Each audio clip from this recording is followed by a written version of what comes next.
Perfect. Yeah. All right. Welcome everyone. Welcome everyone to our session BLC403 today. My name is David Dornzeifer. I'm a blockchain architect with AWS, and today I have the pleasure to have with me on stage Thomas Henning, VP Security Engineering from Circle, and Marianne Cachette, System Architect from Fireblocks. And today we have the pleasure to talk about blockchain wallets on AWS, secure, smart, and scalable.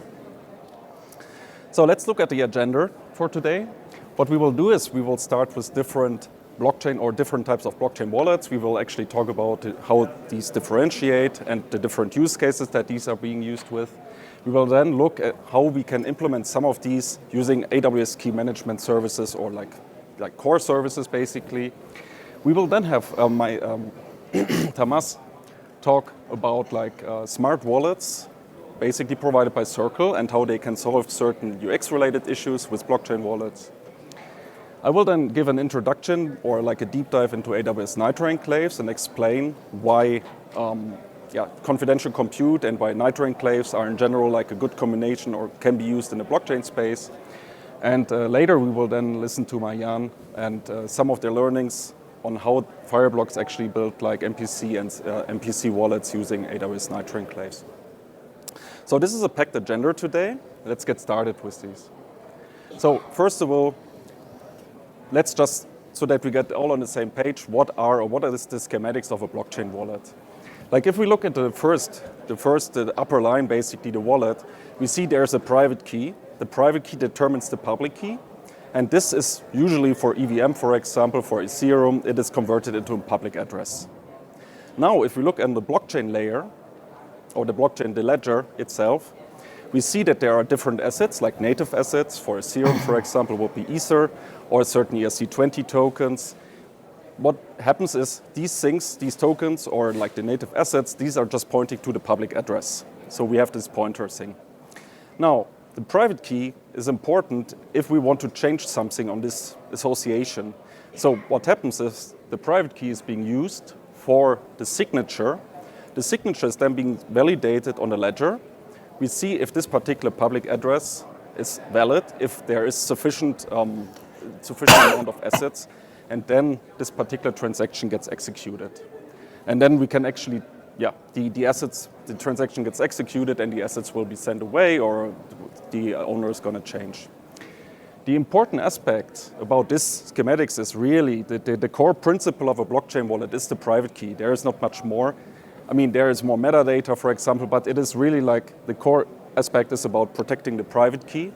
Because with this particular private key, if someone gets hold on it or if someone is able to create a signature, it is possible to basically drain the entire wallet or send fraudulent transactions. Now, what different types of blockchain wallets are there? So we have differentiated these blockchain wallets basically on the user basis. So let's first of all talk about the retail users. And there is a very popular type, it's a so-called custodial wallet type. And the implementation or the general implementation would basically be third-party companies such as Binance or Coinbase are managing your keys and they provide all the sophisticated security, fully managed recoverability and all these things. So just out of curiosity, who of you in the audience has a custodial wallet? Okay, a lot. So yes, you're familiar with that principle. The good part here is security is a very important aspect. So usually MFA, so multi-factor authentication, is enforced. And where do we see these use cases? What are general use cases on custodial wallets? It would be staking, it would be trading, it would be investment. And also sometimes just play around because these things are actually, the custody or the company basically manages all this heavy lifting for you. Now, on the other side of the spectrum of blockchain wallets, basically, we see non-custodial wallets. And non-custodial wallets basically got really popular in form of browser plugins, for example, MetaMask, or dedicated hardware security devices such as Ledger, or even multi-signature wallets, smart contract wallets, such as Safe.global. And non-custodial wallets are actually about optimizing the user control and ownership. it comes with the drawback that you are, as the end user, you are responsible of like managing the key, managing recoverability, and if you're losing your keys, you might have also lost your funds. So just curious, who of you is familiar with this concept and maybe even has like a browser? Yeah, okay, so it's actually the majority. So everyone, crypto native users usually start with these type of wallets and then get a bit more familiar. And again, what do we use these things for? Usually trading, investment, or in case of like Safe.Global, it would be something like a DAO, treasury management. So DAOs are decentralized autonomous organizations, and these usually require a quorum to do some changes to their funds, for example. And last but not least, there's a new type of wallet which got like fairly popular over the last 2-3 years, I would say, particularly also with the upcoming the new L2, L3 networks. So smart wallets, or also account abstraction wallets, or you can also call them programmable wallets. So what are these type of wallets? So Circle, for example, and this is what Tamas will actually dive deep on, these wallets are being managed by a company, or can be managed by a company. And it is a smart contract that can be customized, and it allows you to solve a lot of this UX, so user experience related issues that are associated with fully like a non-custodial wallet. So you have social logins and other things that can actually be optimized. On the security side, you have also MFA, and the beauty of this blockchain or of this smart contract-based nature is that you can now customize these things and then use it, for example, for gaming and all this other thing. All right, now let's look at like institutional grade wallets. On the institutional side, we usually differentiate between the 3 different ones, like it's hot wallets, it's warm wallets, and cold wallets. And hot wallets, the idea here is like it is a wallet that is basically connected to the internet, or more specifically, it is a wallet that has programmatic access. We have security in these wallets, so if we have, for example, an HSM, the key cannot be extracted. However, if someone is able to manipulate or get your programmable your wallet to sign a transaction, then you cannot do anything about it. These wallets are super efficient, super fast, and an online HSM would be like an example implementation. And certain use cases, for example, like staking, like settlement or online custody, these require like constant programmatic access to your keys, so you really need to have like this interface. Now, a slightly different version of these hot wallets is called the warm wallets. They have like they check all the same boxes. However, to make a transaction here, we need to have like an additional approval, for example, a human. There, the principle is really, okay, I need to approve it with biometrics or on my app.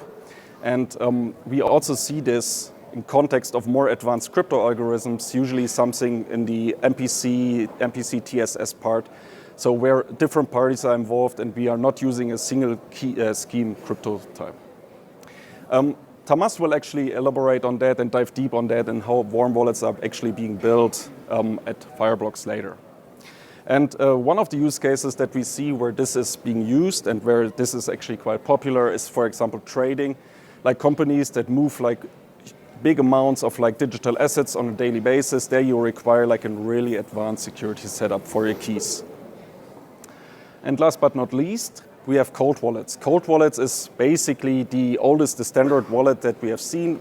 Usually, these are fully offline, so they are different from the warm wallets and the hot wallets that there is usually no programmatic access on purpose. It requires a human to do like a signature or to do like changes to some of the private keys or other things. They deliver like a super high degree of security because of physical separation, for example, and no programmatic access. And the standard use implementation would be like an offline HSM. So you have a dedicated hardware security device that is not connected to the internet, that maybe even is like stored in a separate safe, and that is just accessible by the chief crypto officer. And the standard use case here would be like offline custody. Just think about like a pension fund that is maintaining like or has like custody of several hundred or thousand Bitcoin. So this is a solution that you would probably choose or could choose for that. Now, let's just summarize. What are the core building blocks that are required for a blockchain wallet? So we have seen there are different types of blockchain wallet. The most important one is actually we have a key management, like a secure and robust key management service. That could be AWS KMS, it could be Cloud HSM, or it could actually also be Secrets Manager, depending on your use case. Now, what you also want to do is you want to apply a fine granular access management. That could be done with AWS IAM or even CloudTrail for audit purposes. And that's something that I will also elaborate on later. But all these wallets kind of use or kind of require an efficient compute layer.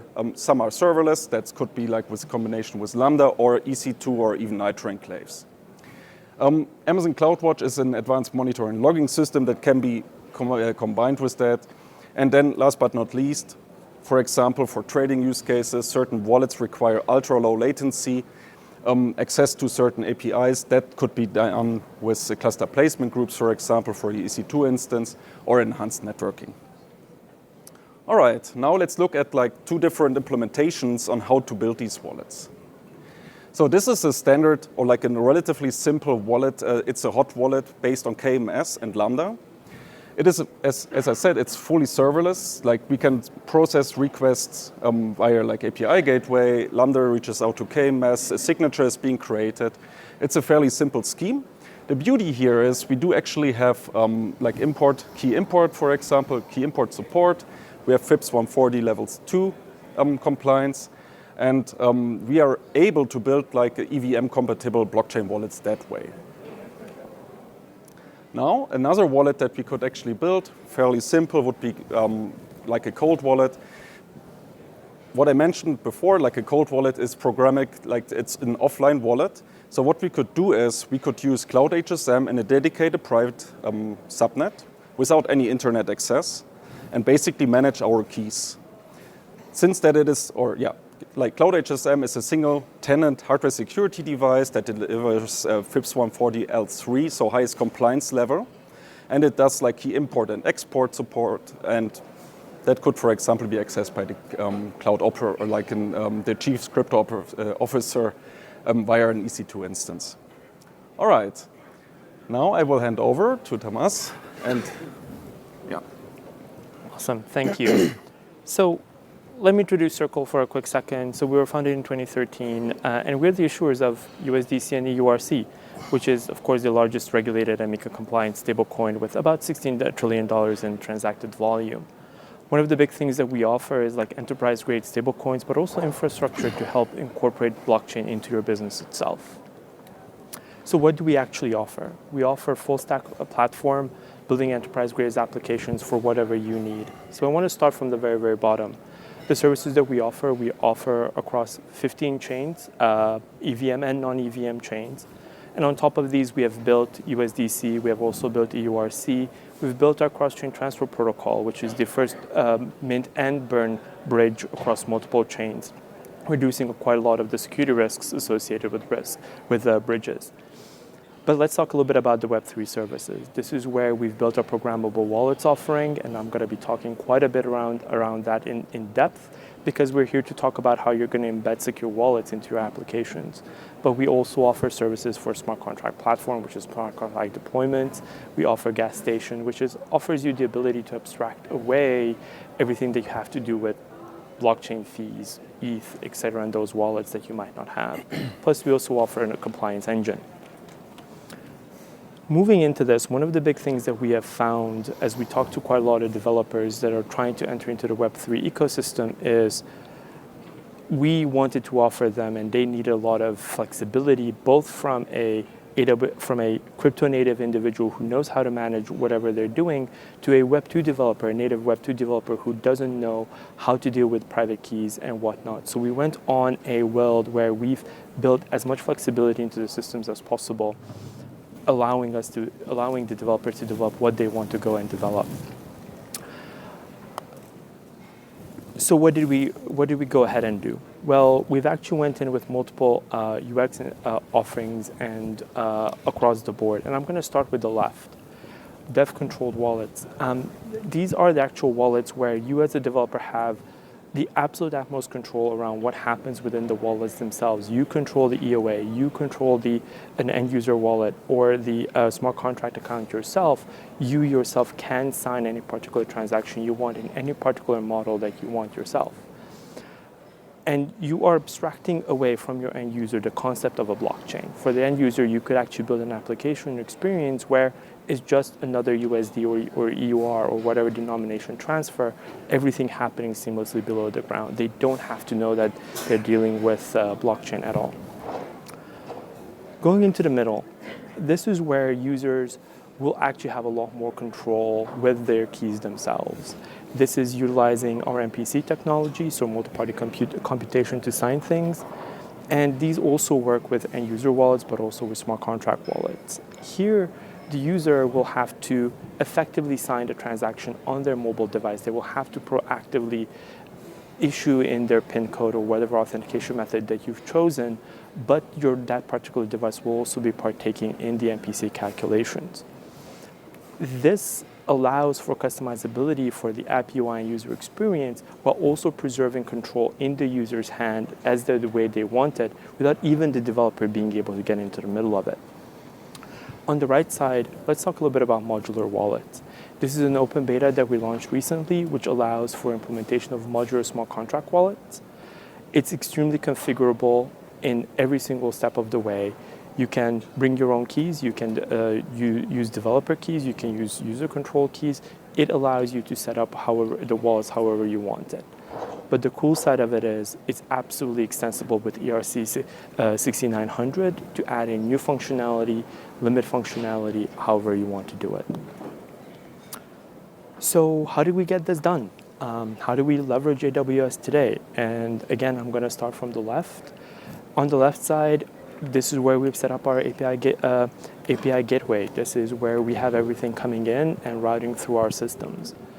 On the top, you will see all the different systems and platforms that we actually built in order to enable this functionality.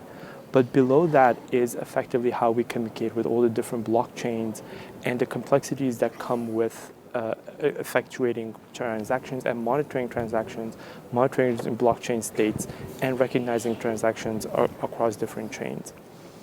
And on the right, this is where the magic happens.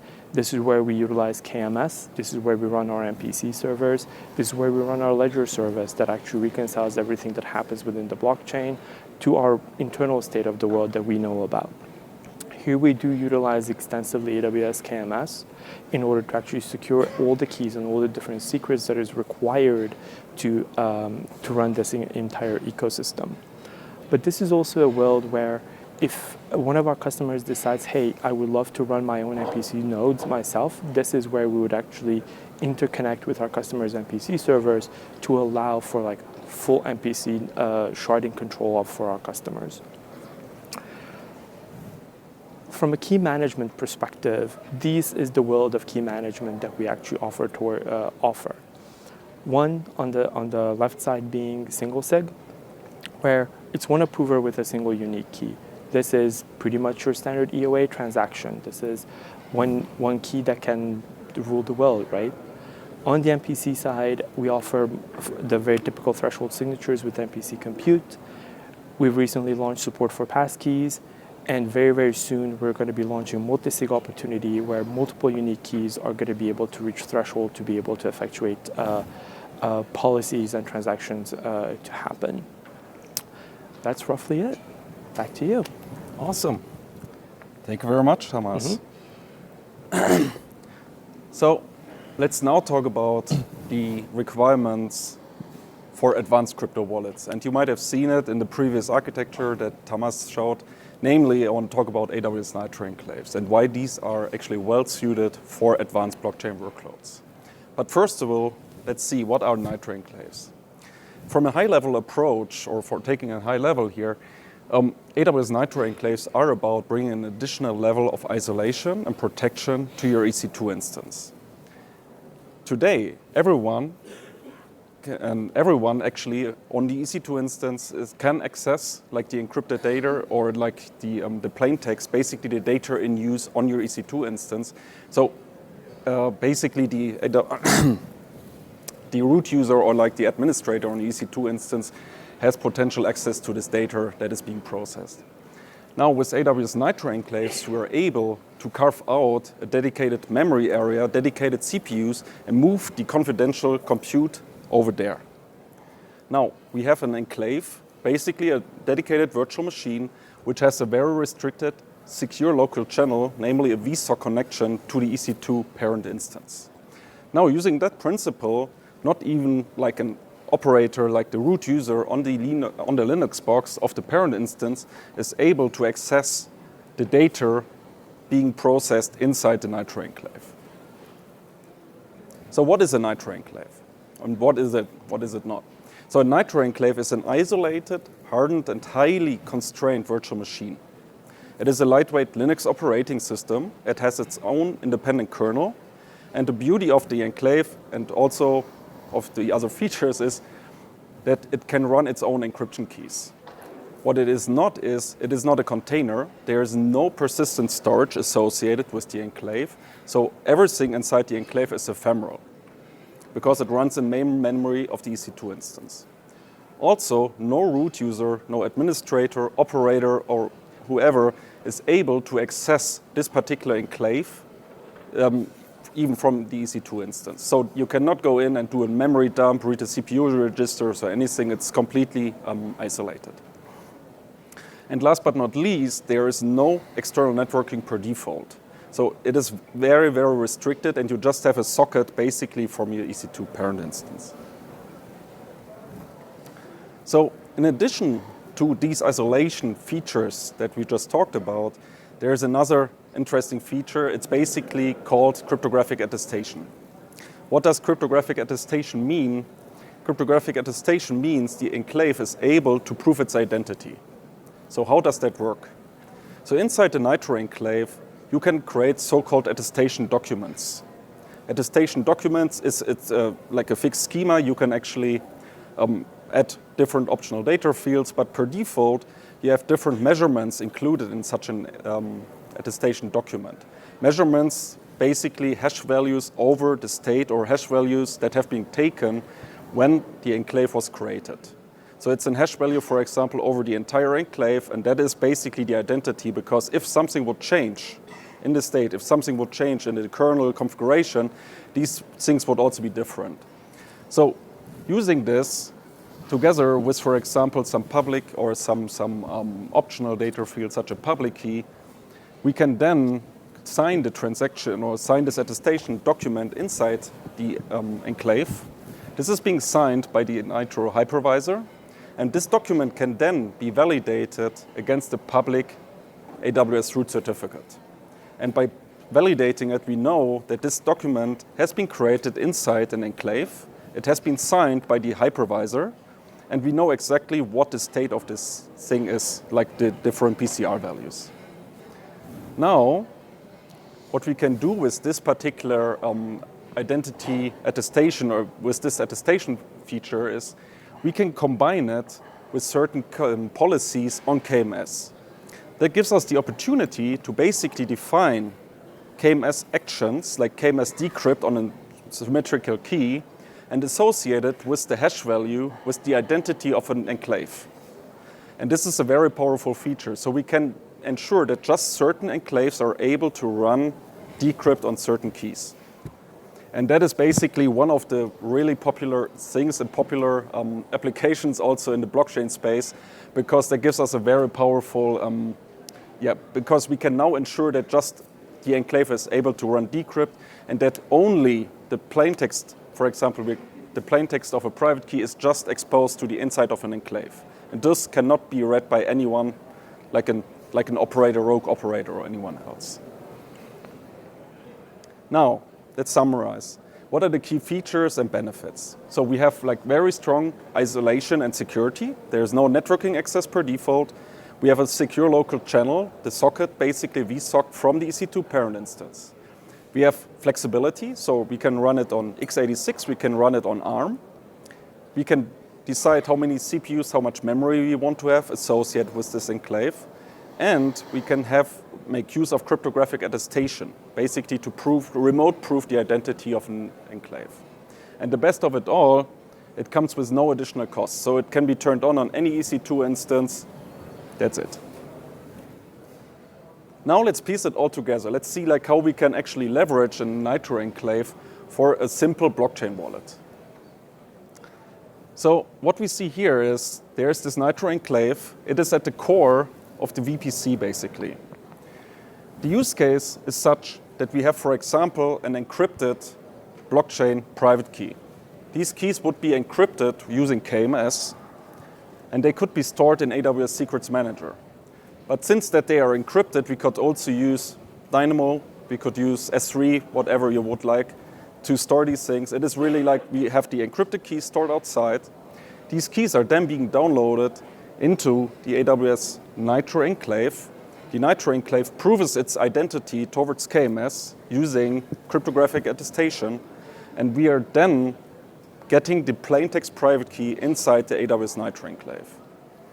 Now, the beauty of this enclaves is that since that it is fully software defined, we are not limited by certain supported elliptic curves on certain HSMs, for example. We can now run the cryptographic operation that we want to do. We can do BLS, we can EC, whatever we would like, and then basically return the signed transaction to the user. And as I mentioned before, we have full flexibility in terms of architecture, so it's compatible with Graviton. You can run it on x86 and all these other things. And that basically gives us a very cost-efficient solution for like large-scale key management operations, for example.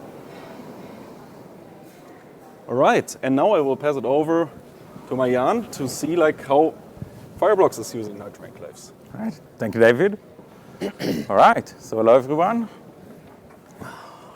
My name is Marjan, I'm from Fireblocks, and we'll deep dive into our use cases with Nitro and confidential computing. So let me tell you a bit about Fireblocks. We are a provider of blockchain infrastructure and wallet infrastructure to institutionals, big names like Bank of New York Mellon, ANZ. And, I could walk you through all of those numbers, but there is a bigger story here. So there's a lot of opportunity in the blockchain space. And, this is after all a blockchain session, and many of you said that they have blockchain wallets, so I'm sure you're all excited about it as we are. And institutionals see that as well. But, maybe they're excited about tokens or CBDCs, carbon credits, trading, whatever. There is a lot of things that can be done in crypto. But the crypto world can also be scary. And we are there to help them. And sometimes when we add, with these volumes, sometimes when we add a new blockchain into Fireblocks, integrate with it, then suddenly 25% of that volume of all of the chain goes through Fireblocks. And that's, an immense responsibility both for our customers, for us towards the customers and also towards the ecosystem. And on the one sense, it's very humbling because again, we have all of this responsibility, but there is also lots of engineering pride in the solutions that we found for those problems. And I would like to share some of those solutions here with you. So first of all, let's talk a bit about the transaction flow. What happens when you start a transaction? So let's say David wants to send me, 1 Bitcoin. So it goes to our web UI or to the API or something like that, creates a transaction. It goes to the policy engine. Every customer can set their own rules in the policy, so they can say, I don't want this and that user to transfer more than 1 million a day, or I don't want to send money to this and those addresses. Standard stuff in the financial world.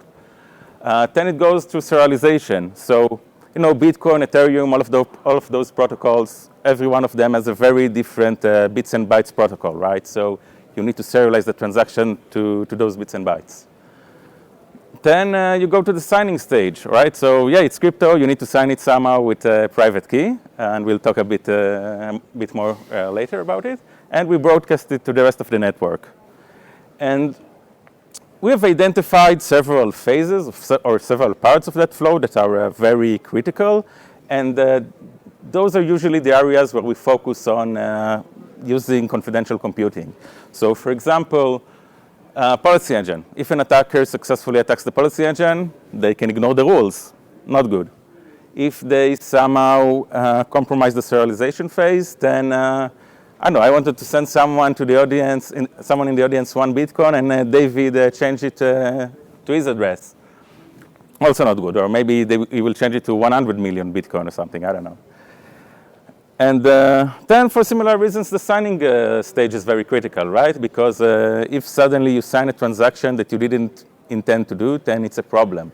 So all of those are very critical, and today we'll focus on the signature part, or the signing part. All right.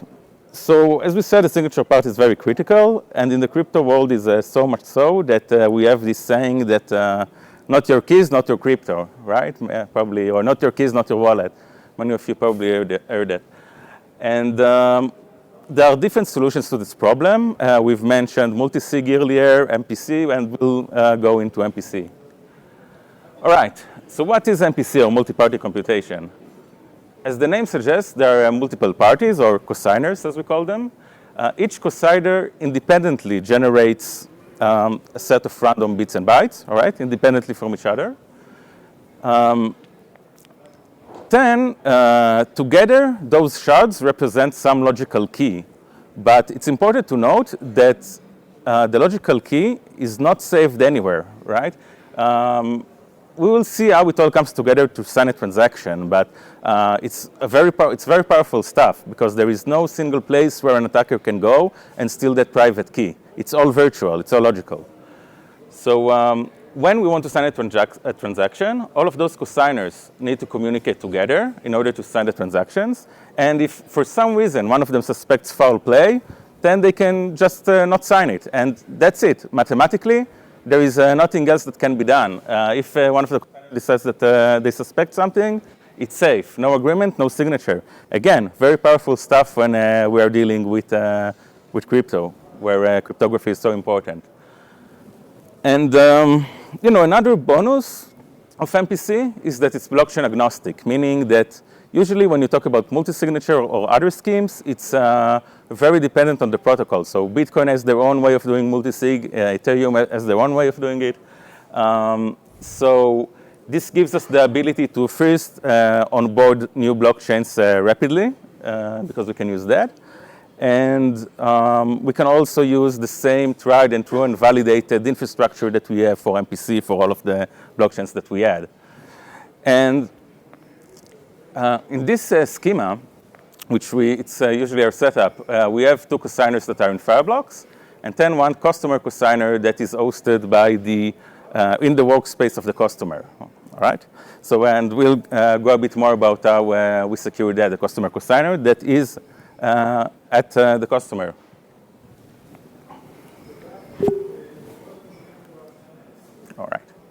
All right, so this is the cosigner architecture. Now, it's an architecture diagram, so a lot to take in, but let me guide you through it. So first of all, the customer needs to set up a few things. They need to set up an Amazon S3 bucket, because as we said, by default, there is no persistence in Nitro. They also need to set up an EC2 instance with Nitro enabled. They need to set up an AWS KMS key, which we will use for attestation later on. And then they install the image that we provide them on that EC2 instance. And once the cosigner starts up, it goes to the S3 bucket. There will be an encrypted database with the MPC shard, those random bits and bytes that I mentioned earlier. And these are encrypted using the KMS key that the customer set up. And once we start the enclave and fetch this encrypted database, our image, the image that we supply to the customer, goes through attestation with KMS, through the process that David mentioned earlier. And if successful, it is able to decrypt the database.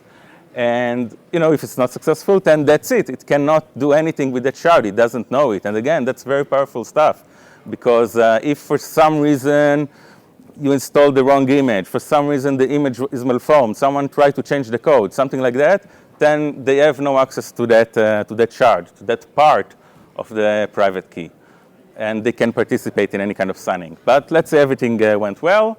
The cosigner can now go to the network, go to Fireblocks services, and fetch transactions to sign and participate in all of this MPC communication that we talked about earlier.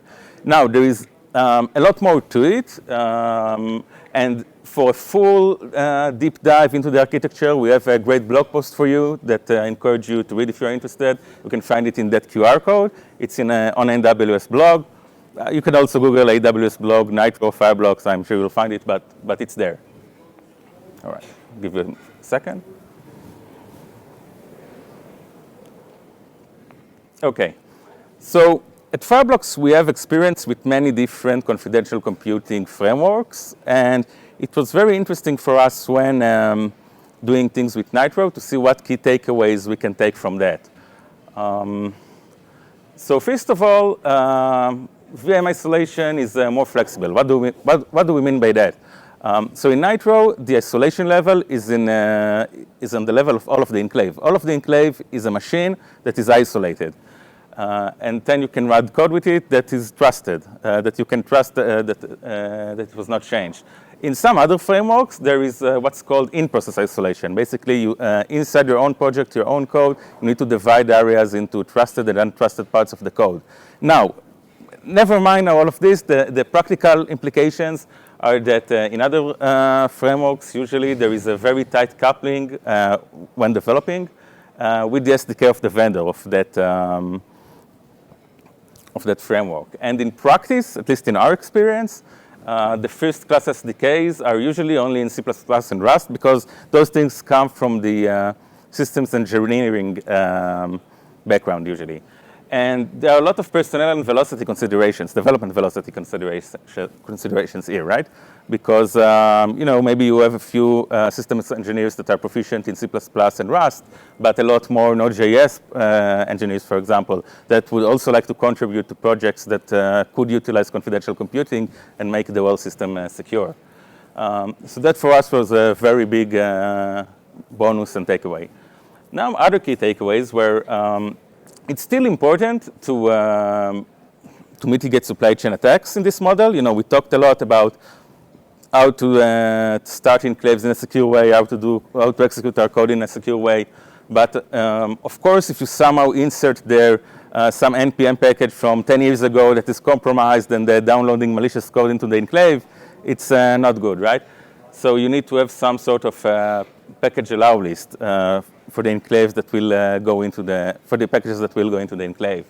Another thing is that we have, and also our customers have, pipelines to scan images for such packages of vulnerabilities. And there are many products now in the market for stuff like that. And usually they work with Docker images or stuff like that, but we created a utility that is extracting similar images from the EAF. EAF, enclave image format, is basically the format that Nitro works with, and it's very nice to work with. So we have also created this utility that we have integrated into our pipelines, and our customers also use it, and they use it, and then they gain more trust in the images that we build and bring them. So again, very, very powerful stuff. All right.